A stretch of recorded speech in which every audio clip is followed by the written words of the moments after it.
everyone. Welcome to day 21 of Vlogmas 2019. We are almost over with Vlogmas. I can't believe it. And I've been thinking, what my final topics should be and what I should do. And I'm like, you know what? I have a few more things I'd like to cover than there are days left. So this is good because that means I have some ideas for the new year, things to talk about, things to cover, things to show you. So that's exciting, right? In today's video, though, I want to get a little more serious. Kind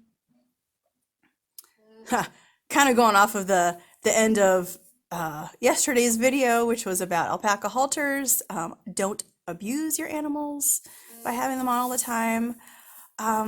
So this one is about alpacas as pets. And I thought this was an important topic because alpacas and llamas are becoming a lot more popular just kind of in the mainstream culture. They're very trendy. You see them, when you go to Walmart and Target. I mean, they're on everything. There's lamps and pillows and sheets and pajamas and, oh my goodness, like everything you could imagine. They're making llamas and alpacas. And of course, they don't identify llamas and alpacas properly. They mix them up, but that's not the point of this video. What I want to talk about is this is a contributor to a trend I am seeing with the real animals that is a big concern for me.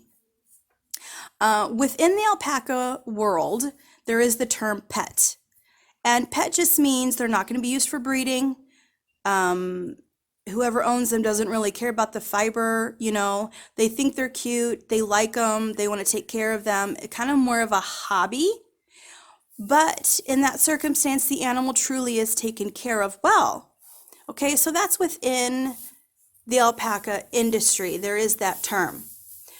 But outside of that, people are still using this term pet. They say, I want an alpaca as a pet. And I have to question what they mean by that. I have to qualify, what do they mean by pet? There's videos floating around Facebook and YouTube of like a single alpaca as a pet. There's one video, and I think it's out of Australia, of a young boy who the story is he saved an alpaca from being slaughtered, a young alpaca. Why that one was going to slaughter, I don't know the full story, but it's become like a heartwarming story that's kind of spread the interwebs of, hey, this boy saved this alpaca and now they're best friends, and like he takes them to the beach and they run around and chase each other in the backyard. And okay, some of you have seen those videos, right? That has contributed to this issue that I'm wanting to talk about too, because you need to understand the psyche of an alpaca if you're going to have them as a pet. Number one, they're strongly herd oriented. They are meant and designed to be in a group.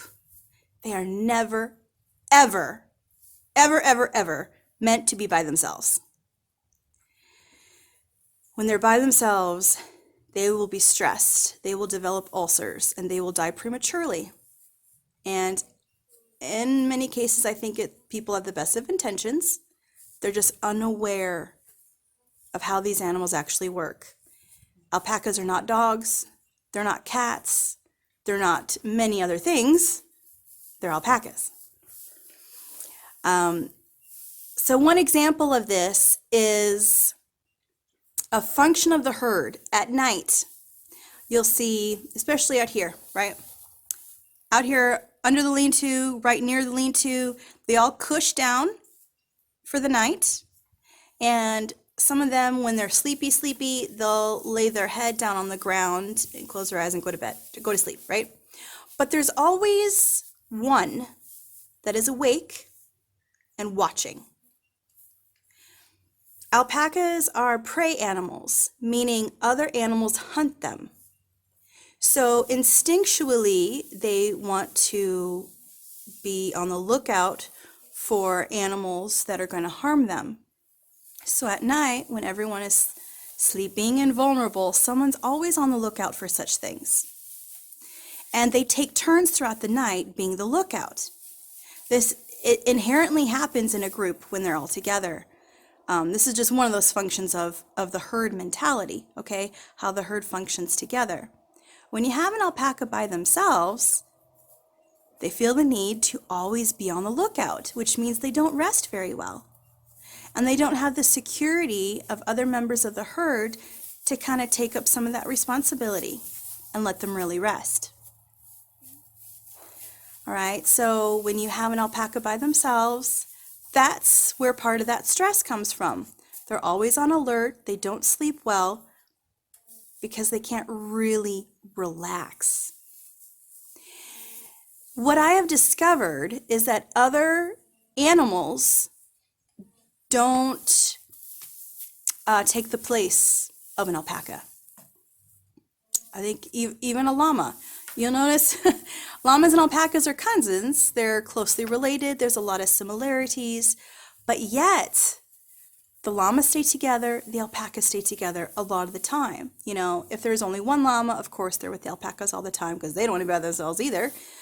But when they have a choice, when they're with their own species, they tend to stay with that species.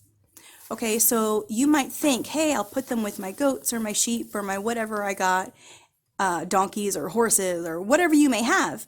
And hey, those will be companions for them and they'll be okay. That'll be their herd. But in reality, that's not how it plays out. That's not what they experience. And you may feel like or think that you're doing them a favor by giving them these other companions and they'll just be okay being the only alpaca. But when it comes right down to it, no, it doesn't work that way. So if you have one alpaca, please go get two more. They say, okay, you have to have at least two. Well, yes, but guess what? If one of those die or gets sick or something happens and they disappear, you got one. Can't have one. You need three. So if something happens to somebody, you still got a companion, like a true companion, a true herd. What I've also noticed is that the greater number of alpacas there are, the more comfortable everyone seems to be and the happier everyone seems to be. So, and I can attribute that to things like at night. Hey, they can get more sleep because more of them to share the lookout duty, right? But then there's the personality thing. They may get along better with this alpaca versus that alpaca, and so they have a good friend in this one and I kind of know you over here for that one, right? Like there's different dynamics amongst them in the way they interact in their relationships, and that can be observed the more time you spend with them, and also the more variety you have in their herd. Like this group right here is 18, right? That includes the two llamas and Alex the baby. Like everyone has a role, and they have their little subgroups, their social subgroups. And so there really is a difference in the way that they behave in their health and all that type of thing when there's a greater number of them. I noticed the same thing in my boy group, because my boy group is very close in size. And I noticed the same thing. The more of them that there are, the more at ease and the happier they seem to be. So, take all that into consideration when you're thinking, hey, I want an alpaca as a pet. Okay, what do you mean? Because you can't have just one. And you need to, if you want alpacas, you need to take on 3. And how to choose all that, and that's a whole nother topic as to go about that. But, take that into consideration. You can't have just one. You can't just stick them in your backyard. Okay, for one thing, the grass you're growing in your backyard is probably toxic to them. That's another topic too. So, something else that happened recently, someone made a comment on one of my other videos about a circumstance that she saw that in her neighborhood, I don't know if it was a neighbor or someone nearby where she lived, they always saw this lone alpaca who always, to her, looked sad, and I think there were other animals in with the alpaca. If if I remember correctly, there was a mix of some animals, but there was just one alpaca in there. And she felt really bad for that alpaca and went to the owners and asked, hey, could I have your alpaca? Would you mind if I had her? And they said we're fine, because she thought that this alpaca was being neglected. And if the owner said, hey, sure, have them, obviously they really didn't care. So she has this one alpaca in with the animals that she has, and her question, oh, wait, there's a call coming in. So her question to me was, what do I do now? Because she had no experience with alpacas. She really just felt bad for this one and was trying to do right by this one alpaca. Okay. So first, and she admitted she didn't really want to get more alpacas. So what does she do? All right. I applaud her for taking the initiative to be an advocate for that alpaca. I think what she did was really great.